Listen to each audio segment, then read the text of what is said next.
This on? Okay. All right, we hope you enjoyed that second dramatic walk-up. Like you mentioned, I'm your moderator, Kaylee Carmenchi-Lord. I'm with Bank of America. We have a great panel discussion planned here on supply chain finance, what it is, what its benefits are, and some of the trends and innovations that we are seeing in the industry today. But before we get started, I will have our panelists introduce themselves. Todd, can we start with you? Sure, good morning. Can you all hear me? Yeah, there we go. So I'm Todd Burwell. I am the president and CEO of the Bankers Association for Finance and Trade, affectionately known as BAFT. And we focus specifically on the part of banking that deals with trade and supply chain finance, cash management, and liquidity. So we have banks that are headquartered in about 60 countries around the world that are involved in supporting you in this business. Hello, is this working? Yeah. My name is Nick Sopkin. I am a founding partner of Procura Inventory. We are a financial company that helps to provide working capital solutions to corporate clients of Bank of America. And we do that through the financing effectively of inventory. So we're a company that started about 5 years ago in what is a growing field in helping to provide working capital solutions. Hello, everyone. My name is Alvin Moreno. I'm the Director of Global Supply Chain Credit Risk for Nestle. We do that globally. So we look at our vendors' financial condition and capacity to anticipate any issues that might result into a disruption to supply chain. So it's all about supply chain resilience.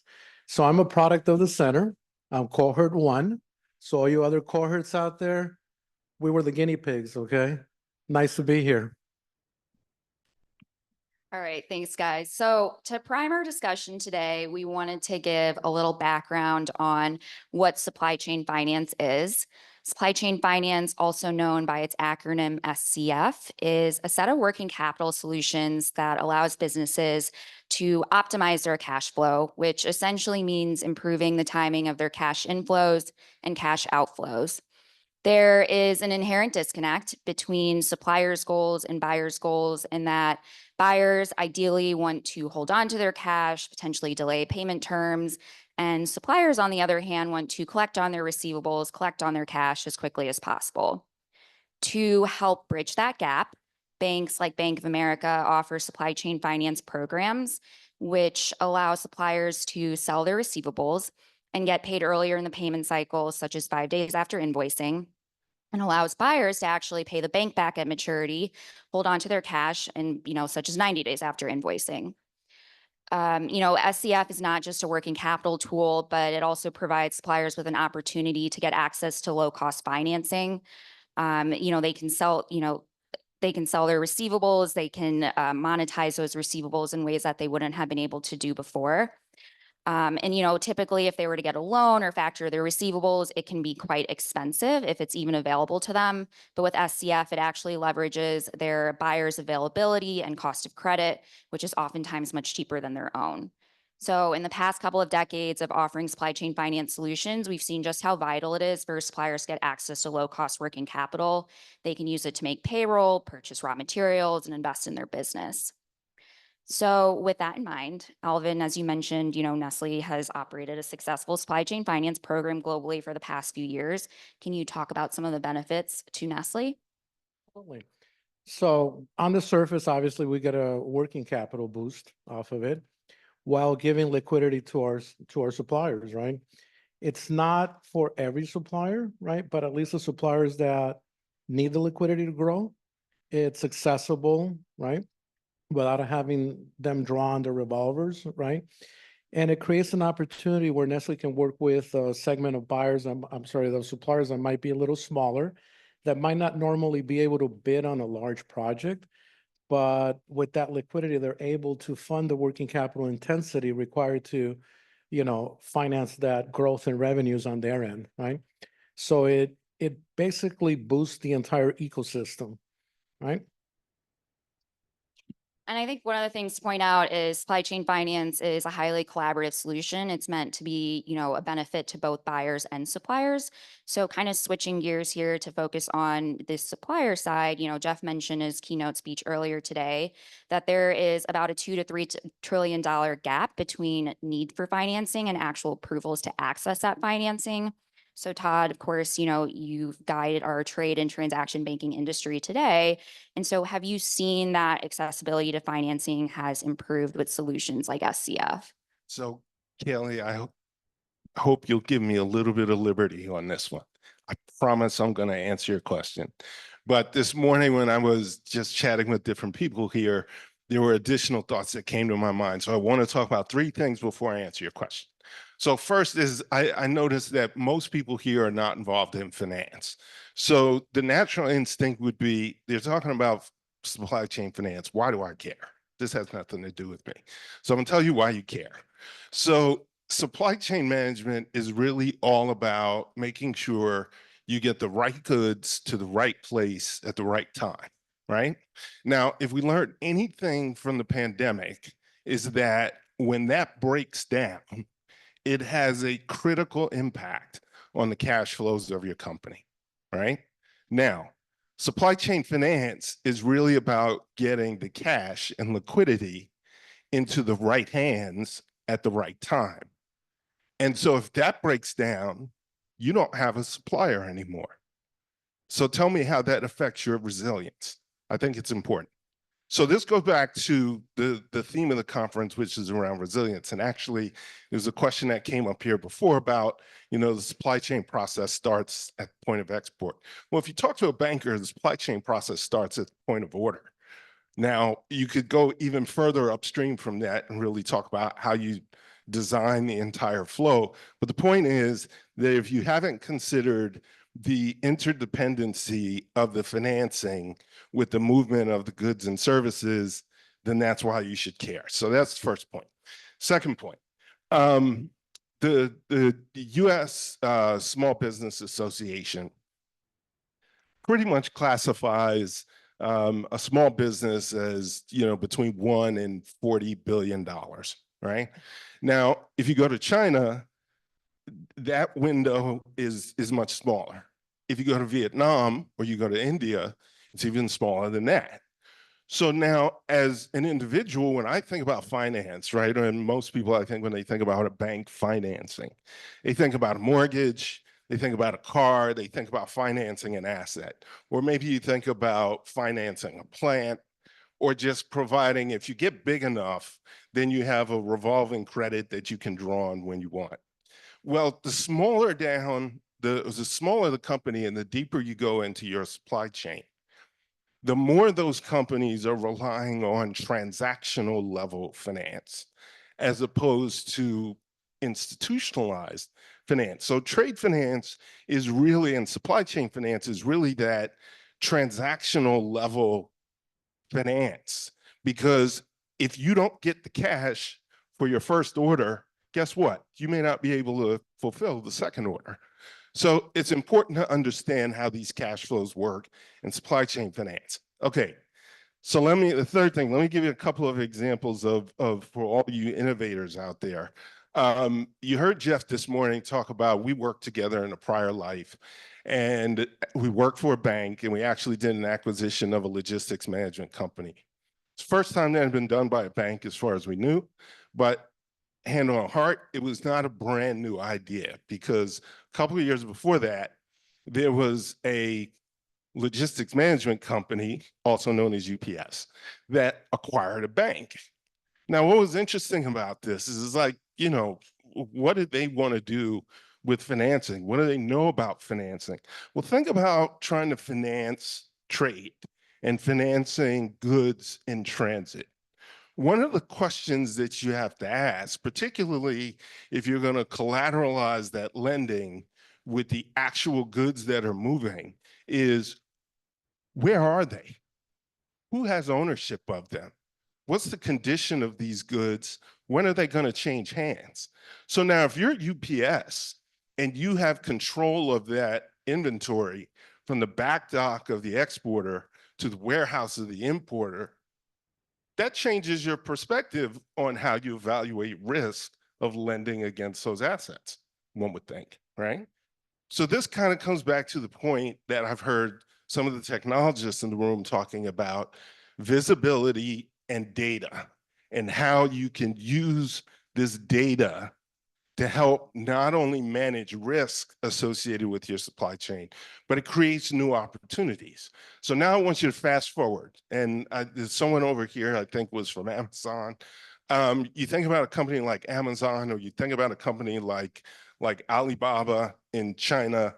You know, you have these e-commerce platforms where essentially they have access to all of the data around companies that are exporting goods on their or through their platform. They have information about who's buying them. They have information about the quality of the goods that they're actually shipping. They know how long it takes for those goods to arrive to different places. So also now, if you're going to lend to someone in this business, one of the things you want to know is, am I going to get paid? So if you have access to all of this data, that also changes your perspective on the risk associated with providing financing that supports trade. So there's huge opportunities in here for companies that are not involved in banking today and how you can play a role in supply chain finance. Now, with all that said, I'll try to answer your question. The short answer is yes, I'm done. No. So I'll give you a little bit more. So global trade is give or take $31 trillion. About 40% of that is financed by banks. And 2023, it was roughly $2 trillion that was done through supply chain finance structures. So there is still a $2.5 trillion gap between what is needed and what is available. So there's opportunity here, but it has helped to some degree. And so if you're interested, there are some studies that the Asian Development Bank has published about where the market opportunities are. Right now, the majority of supply chain finance is being done in the Americas, followed by Europe. The biggest market opportunity for growth is in Asia. But then you've got emerging market economies where they don't have access to unsecured credit. So being able to leverage the benefits of having an investment grade buyer who can provide credit to that non-investment grade supplier, that's where the value is. Thank you, Todd. That was super helpful. I think your point number 3, right, that you're attempting to collateralize assets that suppliers already have, whether it's receivables or inventory. And so, Nick, this is a great segue to what Procura does. I kind of consider inventory solutions, inventory financing to be an offshoot of supply chain finance. Can you talk a little bit about some of the benefits and kind of how it's a little bit different than supply chain finance?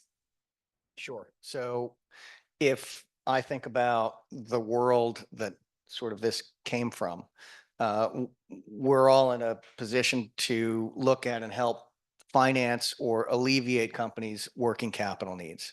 So if you think about working capital, they're kind of, as we look at it from a finance perspective, you have to fund on payables, and you have inventory, and then you have to get the cash in from receivables. So the world of payables and receivables in terms of financial products have been around for some time. And supply chain finance is a great financial tool to help tap into and help alleviate working capital needs for companies. So when I think about inventory and what we do as an offshoot, it's effectively a strategic tool that has financial benefits.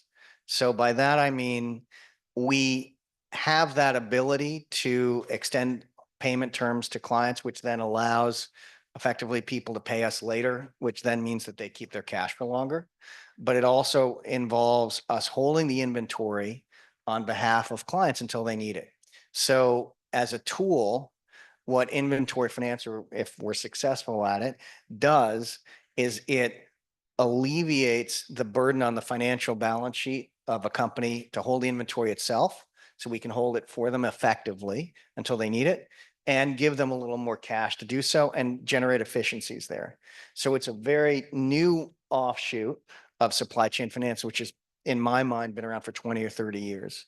And so the benefits for providing a working capital solution and inventory include those financial benefits of cash flow and maybe even efficiencies by, leveraging someone's credit that's allow a company to hold or have inventory available.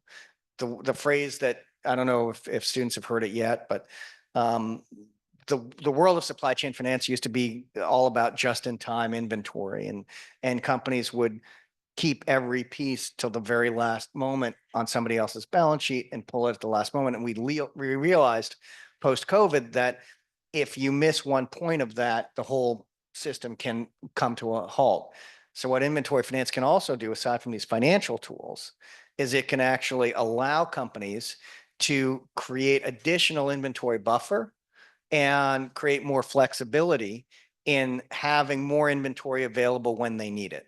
So that's why I kind of think about it as a strategic tool with these financial benefits as well. And so that's the new offshoot. And if we think about working capital, I think about those three. That's how we fit into this world and how we came into existence. And I think just to add to that, put an example behind what you're talking about. At my prior firm, it was a large industrials firm, and we executed an inventory management solution. We did just what Nick said, which was build just in case inventory up. So we had 8 years worth of particular part built up, stored and financed by the bank. And one day a customer order came in, it wiped out all 8 years of inventory that was sitting there. And while that sounds like a negative, it was actually great because our other option was just to turn away hundreds of millions of dollars in revenue. But we were successfully able to fulfill that order. We were also able to use that inventory management solution to take a near bankrupt supplier and make them cash flow positive. They're able to get financing on their own. So these solutions can be very transformative and powerful. It's just about kind of targeting what your goals are as a buyer or a supplier and leveraging these to kind of help, again, close that financing gap that we're referring to. So Alvin, obviously when you guys were probably setting up your supply chain finance program at Nestle, was there any sort of consideration in terms of, your supply chain's resiliency as well as any, issues your suppliers may have had in terms of getting access to credit? Yeah, so, I'm from the school of Nick Bias as well, so straight to the point, one page presentation. So yes, we considered obviously the vendors that would benefit from liquidity because there's a cost tied to that liquidity, right? Your vendor has to pay for that float. But think of it this way. So you mentioned better credit rating. So when Nestle does business with these vendors or smaller vendors, right? Nestle gets tier 1 rating, right? You get LIBOR or Prime, right? So the cost of that is a lot cheaper. That's like you going and buying a car, and if you have Premier Credit, you might pay 5%. If it's not so good, you're gonna pay 8 or 9%, right? So you have access to this funding or liquidity at a cheaper cost, right?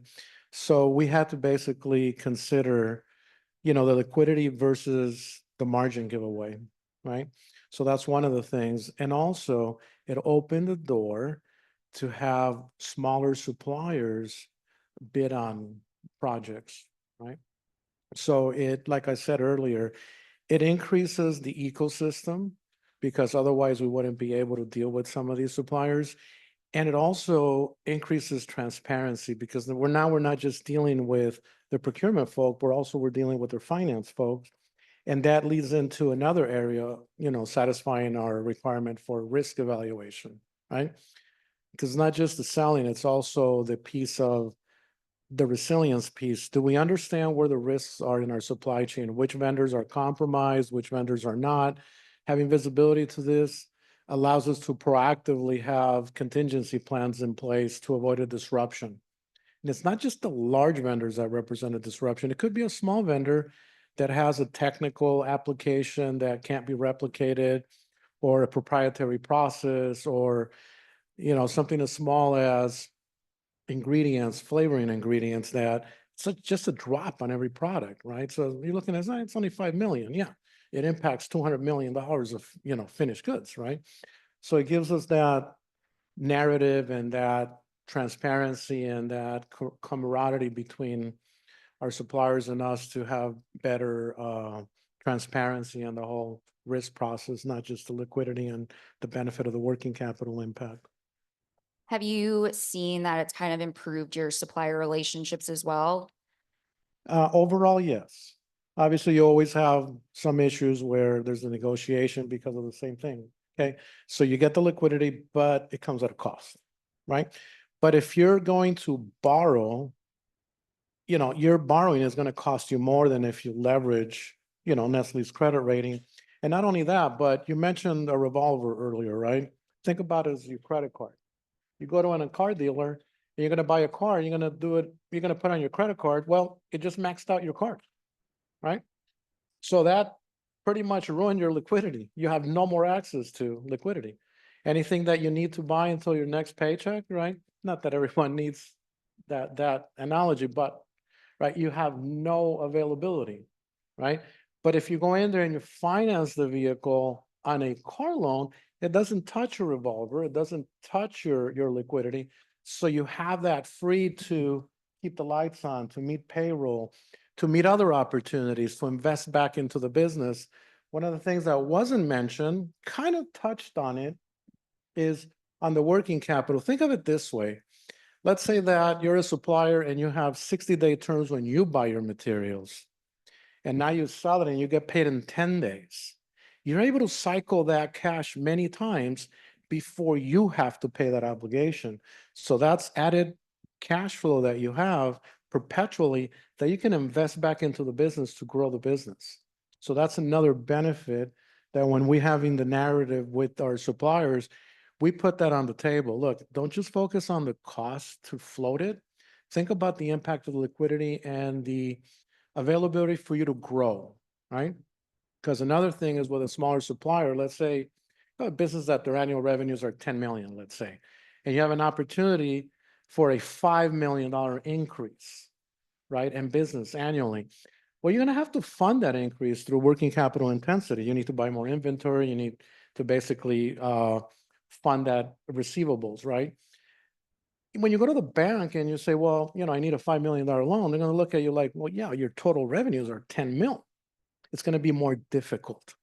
But if it's through the Nestle relationship, right, it might be easier because Nestle is ultimately responsible for the debt, not the supplier, right? So there's a key things that we have in that negotiation, right? So that's what I mean. It improves that relationship and the transparency.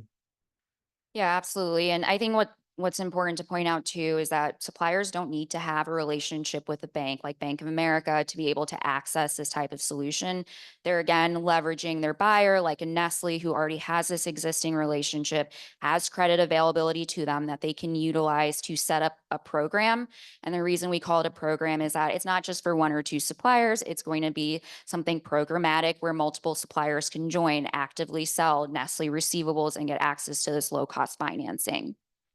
So we've described how supply chain finance can be a relationship management tool, a working capital tool, a supply chain resiliency tool. It can also help with ESG goals. It's really jack of all trades. So Todd, I think, obviously you spend a lot of time talking to public and private sector businesses. And what do you kind of see as the trade industry's role in supporting and promoting ESG goals, whether it's on the supplier side or buyer side? So this is the part of the program where I offer the disclosure, right?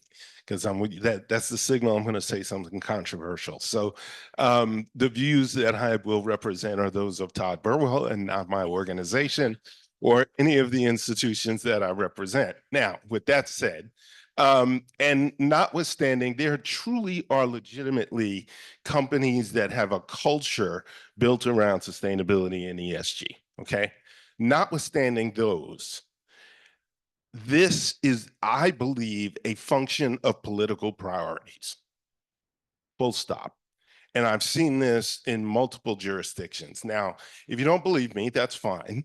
I want you to check the valuation of certain companies on November 6th of this year. And test my theory, okay?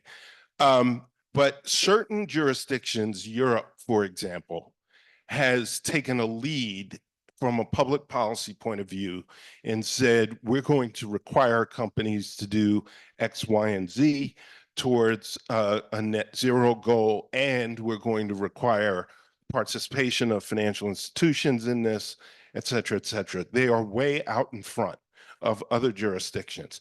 In other parts of the world, they're balancing this against other ESG priorities. Now, if you actually look at the 17 UN Sustainable Development Goals, there are actually more social related goals than there are environmental.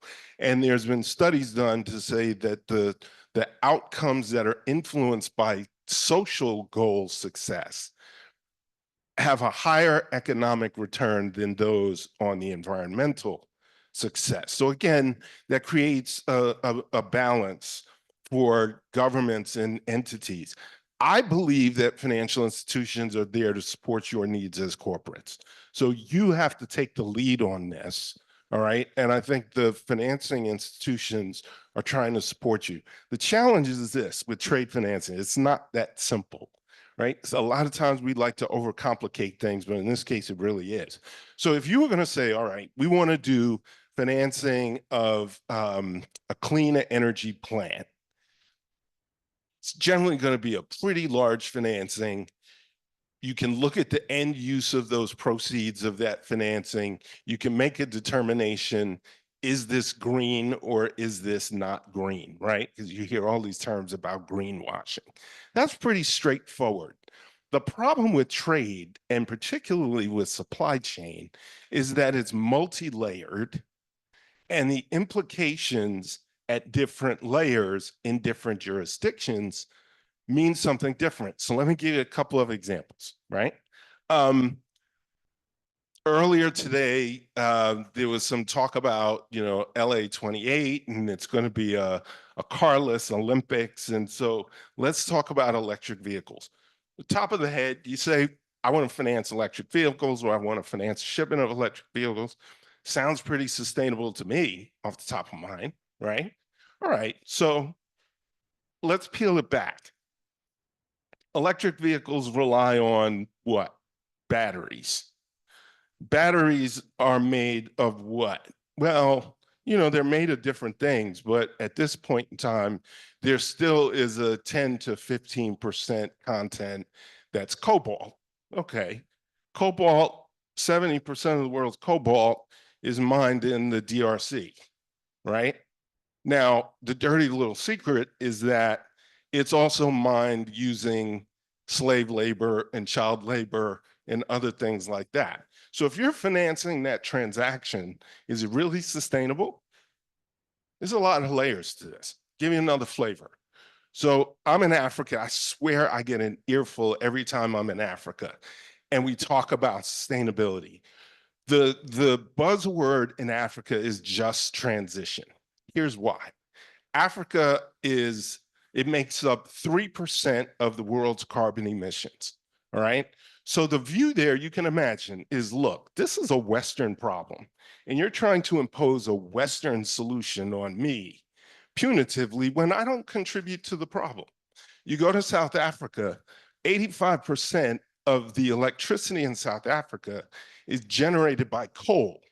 So if we tell the banks tomorrow, you're not allowed to lend against coal transactions, what happens, right? Well, the banker now has to go home and tell his mom, hey, mom, you're not going to be able to cook next week, right? I mean, there are layers to this. So when we as an industry have been thinking about this problem of sustainability, there's a few issues we're trying to tackle. One is, how do we measure sustainability with a balance between environmental, social, governance, economic? Second, you have counterparty issues here. So if you have one counterparty that's subject to EU regulations, you have another counterparty in a different jurisdiction that's subject to different regulations. How do you reconcile whether or not that trade is sustainable? Because in that local jurisdiction, it may meet the local requirements, but in your jurisdiction, it may not. And I go back to COP, I lose count. I think it was COP 26, 2021. You had the Net Zero Banking Alliance, which is about 130, 140 financial institutions that came together. They said, we're going to pledge $130 trillion worth of capital to help achieve net zero by 2050. Beautiful goal. So our members came to us and said, now, what the heck does this mean for trade? Right? How do we figure out how to apply this net zero principle to trade, which again goes back to the point that every trade financier will tell you that trade has lifted more than 1 billion people out of poverty. So what's the number one sustainable development goal? Eliminate poverty. What's the second? Eliminate hunger.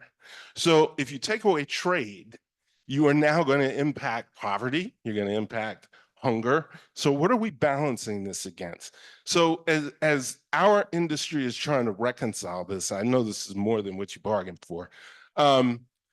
What we really need is we need the corporates to lead on this issue and make sure you're communicating to the financial institution industry what you need from us. Banks do not get capital relief because your transaction is sustainable, right? So there's no real economic incentive to a bank. I said it, I'm going to get killed for it later, right? Other than to support their client, there's no real economic incentive.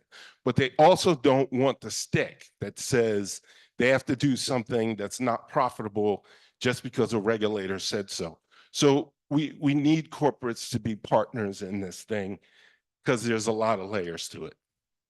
Good food for thought. I think, one of the things that for any trade solution, right, is that level of collaboration, whether you're targeting ESG goals or whatever it is. Alvin, feel free to disagree or agree, but it requires collaboration for all parties, suppliers, buyers, the transaction banking industry to support these types of goals. And it doesn't work if one party is not in it as much as any of the others.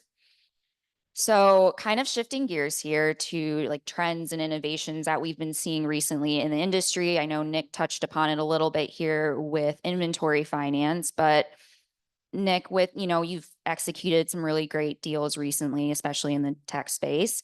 What have you seen as a good case study for how buyers have leveraged trade solutions to, support entities that maybe have more difficulty getting access to capital? And it kind of did have an ESG angle to it, the one that you last did. So in terms of a good case study and a recent one, we are lucky to have led the largest transaction in our business, in our industry, and the most successful. To sort of lock it down, leveraging some of the things you both have said, what is inventory management solutions, or what does it help do? It helps support a supplier. It helps reduce costs. So as an example, everyone talks about AI, and there's a drive for additional technology in AI. So you have customers like the Amazons of the world who have a new drive and need to get more and more chips and racks and things of that nature. And this is applicable across different sectors. There's a push then on the suppliers to provide this. So you have companies that are the end customers that are very cash rich, have great credit ratings, and putting more and more pressure on their suppliers to buy more and more stuff as quickly as they can. And these suppliers don't have the same credit ratings or access to capital that the end customer does. And what typically happens, or a lot of times, is these end customers will tell the supplier, go out and buy X, Y, or Z. I'll give you $100 million to do so in purchase orders, but I'll promise that I'll buy that once you guys acquire it. So then the supplier goes out and they try and do that. So the case study that's interesting in the space that we were just talking about is a supplier leveraging effectively their customers' obligation to take an offtake for these things that they bought. And so the supplier was using long-term borrowing lines to help buffer and get more and more inventory. And that was taking up capital that they could have used for other things. And we were able to go in and we were able to look at their end customers' promise to effectively buy all that inventory in the future. And by looking at that, we were able to effectively take that and their customers' stronger credit, and we were able to go to the banks and borrow money to go buy the supplies and hold it on behalf of the supplier until they needed it to put the things together to deliver to their customer. So what did that do? Well, it did a couple of things. It one allowed the supplier to provide more goods and better customer satisfaction because they were able to buy more and more stuff. Two, because I was able to look at that end customer, who in this case had a better credit rating, that meant I could borrow much more cheaply than the actual supplier could. And that actually meant savings. I mean, and real savings in the range of what the way we would call it is different, but 3%, 4%, 5% cost savings that are generated because the cost of the supplier to borrow is much more expensive than the cost of the end customer. So we were able to generate these savings that then could be shared between the supplier and the end customer. So we saved money. We kept the inventory available for this supplier until they needed it. So we allowed for the concept of holding the inventory just in time for this supplier, but having it whenever they need to. So we actually had more and more of it, and we did it cheaper. So they had it whenever they needed to, just in case. So we kept the inventory off the balance sheet of the supplier. We saved costs throughout this transaction, and we were able to facilitate then even more goods being purchased and more flexibility for everybody involved. And it was a very successful deal. And a repeatable deal as well. So that's just one flavor of how we look at the world. So there are some things like supply chain finance where there's a push and pull sometimes between a buyer and a seller. A lot of times we're able to find these efficiencies to almost create a winning scenario where you're unlocking additional savings that can be shared by everybody. And by doing that, you're doing it on inventory. So then it's something that everyone gets to talk about in terms of, I'm giving myself extra supply buffer. I'm actually able to make sure that I have extra in case anything happens. And those are really important, crucial things, especially post-COVID. So that's a good case study and one that's very typical, which goes beyond just a financial help, but talking about strategically helping your supplier, strategically building up your inventory. So that's a nice, clean example of how we like to think we can add value. Really driving home like assurance of supply. And I think one of the things that's important to point out too is that there is no real physical change in the flow of goods here. This is all just on paper. This is a financing transaction. And the reason that's important is that we as banks understand that buyers have very strategic and important and sensitive relationships with their suppliers. We aim to complement, not to disrupt those relationships. And that's really the goal of anything that we're offering in terms of, the trade industry. We're not trying to overcomplicate kind of what supply chain finance is, but Todd, I know BAFT recently released a really great white paper on deep tier financing. Can you talk to us a little bit about that? Sure. So the typical supply chain finance structure has been described, has been very successful, typically for the top tier suppliers in a supply chain. So what deep tier supply chain finance is intended to do is to take that benefit and drive it all the way down to the lowest levels of the supply chain. So we did a study in partnership with the Asian Development Bank, and most of these examples were in China. There are some that are in India. But in essence, the way deep tier supply chain finance works is you have the invoice of the supplier that gets presented to the buyer. The buyer says, yep, I'm willing to pay for it. So they approve the invoice. The financing agent will then discount that invoice for whatever amount, right? For whatever period of days. In the traditional payables finance example, that's typically where it stopped. In a deep tier supply chain finance example, that tier one supplier is now able to further assign to the tier two supplier a portion of that invoice, and so on, and so on, and so on. So depending on the length of the payable period, you can do this multiple times. So in the study that we saw, this had been done up to 9 layers down into a supply chain. So I go back to the point I made at the beginning about how in certain markets, finance is transactional. This is where this can be really valuable. And we've seen, the average invoice of a particular deep tier program was about $77,000, but there were invoices as low as $15 that were part of this, right? So that can cover, the trucking company that's delivering to the local store. We saw that the onboarding time to get suppliers onto the platform had been reduced by 75%. Now, there are complications of this. You need to have the right legal framework in the country that allows you to do this assignment. There are some technological requirements, there are some currency requirements and operational requirements, but we're pretty optimistic that if this can be deployed in other markets, that it can add value to every supply chain because it will push this benefit further down. I think 2 points on that. One, a plug for BAF. There's a lot of great white papers, including this one, that are available online for free if you want to learn more about these topics. And then number two, I think these topics can be pretty complex, but what's great is that no one needs to be necessarily an expert on it if they're seeking this solution. The banks, the industry are here to help out, walk through how this works, what kind of documentation is needed, what exactly the risks are, benefits, and everything like that. So don't be too concerned if, any of these things seem overly like nebulous or too complex. Kind of wrapping up here though, and Alvin, maybe we can start with this question for you. Do you have any advice to the audience on those who may be, starting to explore supply chain finance solutions? Actually, yes, delegate.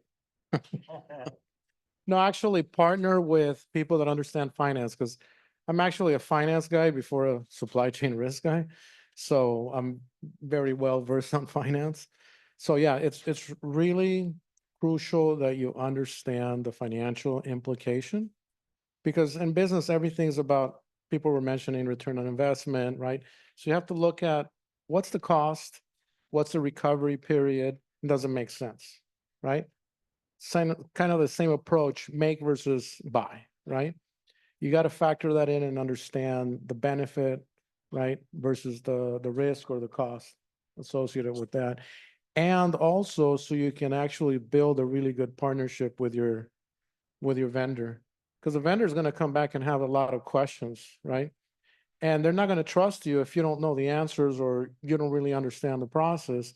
And it doesn't mean that you have to learn it. It just means that you have to bring finance into your team so that they can basically, facilitate that narrative, right? I feel comfortable talking about the finance piece, but whenever we have a supply chain, narrative, I bring the supply chain experts into it because I'm not an expert in that space. I can answer the financial pieces. I can have a dialogue with the CFO. I'm perfectly comfortable. But when it comes to the supply chain, I don't consider myself an expert. I know enough that I can service my stakeholder, but that's not my trade. So that's the advice I'd give. Make sure you connect with the right resources so that you fully understand it. And at the end of the day, you got to make that sale, right? Your internal stakeholders and your external stakeholders, you really need to be well versed on that. So delegate it. Nick, Todd, anything to add to that? Sure. Advice.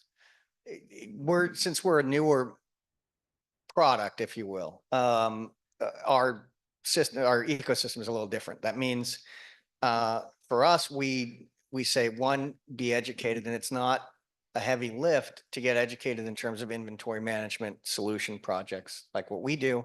There aren't that many providers. We have found, and what we do as Kaylee mentioned, we do no harm. So we're not trying to provide a complex technical platform overlay. What we're trying to do is solve for a solution. That means aside from being educated, you simply need to partner with the right people. So from a company's perspective, you can educate yourself and you can lean on effectively the banks that are in your, what we would call banking group. So a lot of the large companies will have relationships, strong relationships with B of A, who banks, sort of all these large companies. And as a relationship bank, they both lend money, but they provide advice and they have perspective. So you can go to your partners like Kaylee and sort of get a good sense of the landscape. And that doesn't mean you have to use us. It just means that you can get educated. And then the other thing, which actually something Jet mentioned in the last panel, and has come up a little bit here, is when you do something strategic like what we do, it's collaborative. And that means that there are different stakeholders involved. So for us, that means a combination of the finance and accounting groups, the supply chain groups, and treasury. And that combination of using those resources plus the education is really the success for making a decision and then the implementation thereof. So that the advice I give is both educate yourself, lean on those experts, which one of the things I love about my business is you don't have to be the expert in everything, but you will rely on your colleagues in a collaborative way. And that's the advice I would give. So I largely agree with what Alvin said. I'll offer one comment and then one call to action. So if you can get certain white papers off of BAF.org, but also go to Global Supply Chain Finance Forum. If you Google it, you can get access to a white paper that BAFT and other organizations constructed that outlines the different flavors of supply chain finance. That will make it easier for you to have a conversation with your finance partners about what this is. So the call to action is actually, it goes beyond supply chain finance, which is a lot of the theme in this conference is around digitizing trade. Now, we are actively involved in trying to help the industry digitize trade. But one of the biggest problems is that the legal framework does not exist in every country to support digital trade. In many cases, it's still required to have paper and or wet signatures. There are only 10 countries in the world right now that have adopted the model law for electronic transferable records, which facilitates end-to-end digital trade. The US is not one of those 10, okay? So we are involved in trying to advocate for the adoption of the amendments to the Uniform Commercial Code that would allow the US to facilitate digital trade. There are 25 states so far that have adopted these amendments. Yay, California, you're one. There are some other critical states that have not, such as New York, Florida, Texas, Michigan, South Carolina, states where there are a lot of ports, okay?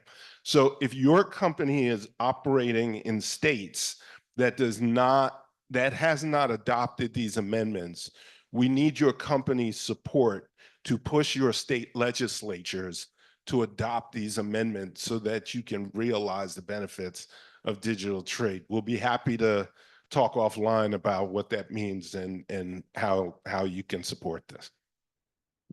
I think those are all great call to actions. I think one of the things we want to underscore is that there is a significant interplay between both the financial and physical aspects of the supply chain, and that these are just some of the variety of different tools that you can utilize to support those goals and the harmony between those two.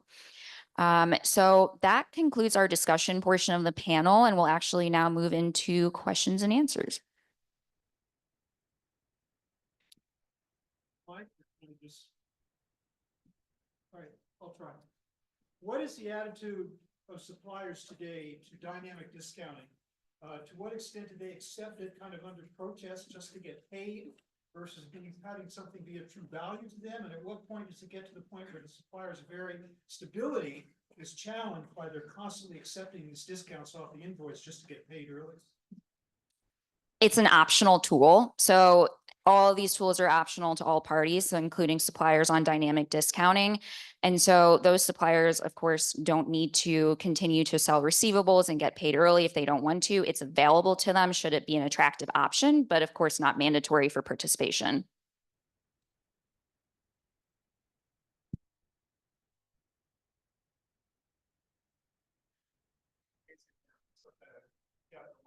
You have the Nestle working with small suppliers. How about a small customer working with larger suppliers? And I've worked with some companies, some smaller companies with fast growth. They run into trouble, cash flow issues, stress companies. They run out of inventory, or at least run out of the fast selling inventory, and they can't get more supply from the supplier. Have you seen some scenarios like that? And what potential solutions might be there? Well, certainly on my side, we've seen potential solutions. The thing with what I do is you need a certain amount of scale, but you certainly can see situations where there's flexibility within the supply chain one way or the other, meaning I can go and look at an end customer and then help support a strategic supplier, or I can do the opposite, where I can actually help a supplier and buy stuff using their credit to effectively help an end customer. So we've seen in sort of case studies it going both ways. So for a programmatic thing like supply chain, it's a broader tool. For something like inventory and inventory management, it actually can be quite strategic that will allow for that. The only thing I would say to make it, viable is one or the other has to have a large enough size to make it worthwhile. So the former company that Kaylee worked for is a very large one. What we can do is, while there's a balance of power and there's pressure there, we certainly have been able to alleviate that pressure. We're not in the business of making a margin in the same way that others are. So we unlock that kind of efficiency. And we can effectively, it's given back to the people in the transaction. So inventory management solutions can provide a solution there. The case study is going either way. So I can effectively buy material from a lower tier supplier and hold it for the manufacturer to use. And that means that I can do it with a small supplier or a manufacturer that's small, but with these very large suppliers, and achieve the same goals, which is balancing whoever's got a stronger position and extracting the value and sort of sharing it between different parties. That's slightly different from where supply chain comes out in terms of a solution there. But I think that there are other solutions within receivable financing and supply chain that would also be applicable. So the problem is it's not a one size fit all in my view, but there are solutions there, Kaylee.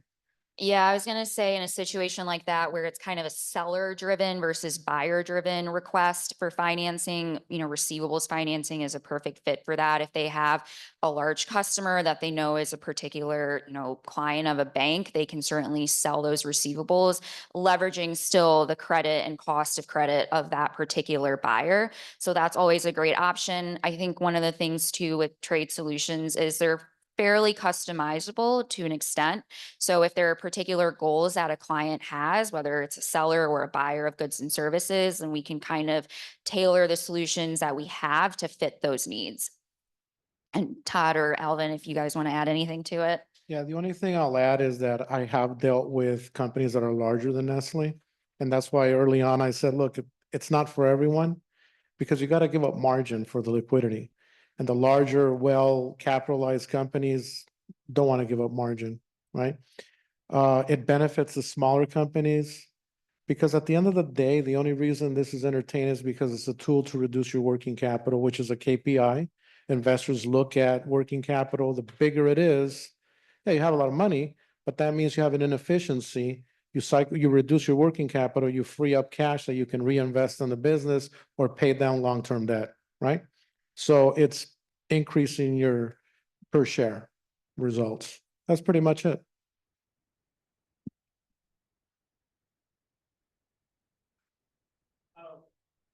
My question would be first, you made a great comment earlier about regarding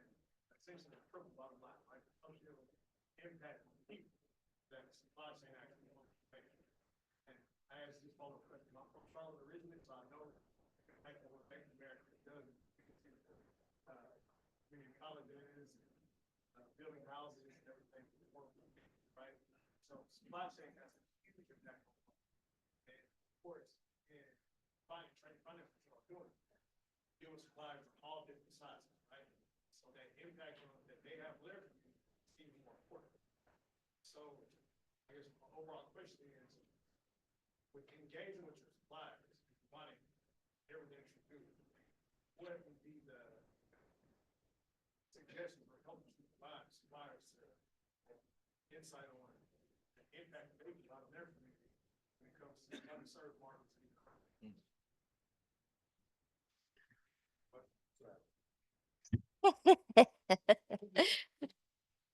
Yeah, okay. I think to summarize your question, right? You're kind of asking, you're providing this financing to the suppliers. What advice and engagement do you have with them on in terms of what they can in turn go and make an impact themselves with it?